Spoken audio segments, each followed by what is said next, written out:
नमस्कार रसिक हो, मी ज्ञानदा 350व्या राज्याभिषेकानिमित्त छत्रपती शिवाजी महाराजांना आरोही ग्रुप तर्फे आम्ही मानवंदना देत आहोत. महाराष्ट्र हे एकच असं राज्य आहे की त्याच्या नावामध्ये राष्ट्र आहे. या अखंड भारताचा आधार महाराष्ट्र आहे. जेव्हा जेव्हा अखंड भारतावर संकट आली तेव्हा तेव्हा महाराष्ट्राने इथल्या मराठा योद्ध्यांनी ती संकट आपल्या निधड्या छातीवर घेतली. महाराष्ट्र हा आपल्या भारत मातेचा खड्गहस्त आहे. महाराष्ट्राचे रामायणकालीन नाव म्हणजे दंडकारण्य. दंडकारण्य हा दक्षिण पथातील एक दाट आणि विस्तीर्ण असा अरण्यमय प्रदेश होता. हे अरण्य विंध्य पर्वतापासून कृष्णेच्या तीरापर्यंत पसरले होते. महाराष्ट्राच्या महान भूमीचा इतिहास पडताळून पाहताना लक्षात येतं की रामायणात दंडकारण्य या नावाने उल्लेख असलेली महाराष्ट्राची भूमी नंतरही बराच मोठा काळ महाकांतार म्हणजे अनेक घनदाट वनांचा प्रदेश म्हणून ओळखली जात असे. येथे अनेक ऋषींचे आश्रम होते. या दंडकारण्यात 6 पावले प्रथम उमटली. प्रभू श्रीराम यांच्या रूपाने मानवता, लक्ष्मणाच्या रूपाने बंधुता आणि सीतामाईच्या रूपाने पावित्र्य आणि वात्सल्य या भूमीवर अवतरलं. या 6 पावलांच्या पदस्पर्शाने दंडकारण्याचं रूपांतर महाराष्ट्रात झालं. महाराष्ट्र हे वीरांचं, संतांचं, गीतकारांचं, कलाकारांचं, वैज्ञानिकांचं राष्ट्र आहे. शिवाजी महाराजांनी हिंदवी स्वराज्य स्थापन केलं. शिवरायांनंतर हिंदवी स्वराज्य हे वर्धिष्णूच होत राहिलं.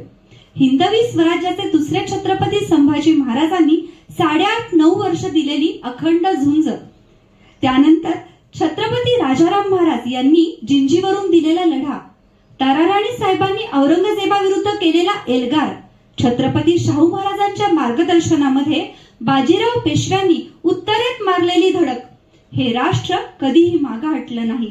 हे राष्ट्र कधीही झुकलं नाही. म्हणूनच शूरांचा, वीरांचा हा महाराष्ट्र. आणि शेवटी दिल्लीच्या लाल किल्ल्यावर मराठ्यांनी आपला भगवा झेंडा फडकवला. अफगाणिस्तानपर्यंत आपण गेलो. अटकेपार भगवा झेंडा रोवला. मराठ्यांच्या घोड्यांच्या टापा जेथपर्यंत गेल्या तो प्रदेश आज स्वतंत्र भारत म्हणून आपण पाहत आहोत. या राकट कणखर महाराष्ट्राचं महाराष्ट्र गीत सादर करीत आहोत. गर्जा महाराष्ट्र माझा.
बाबा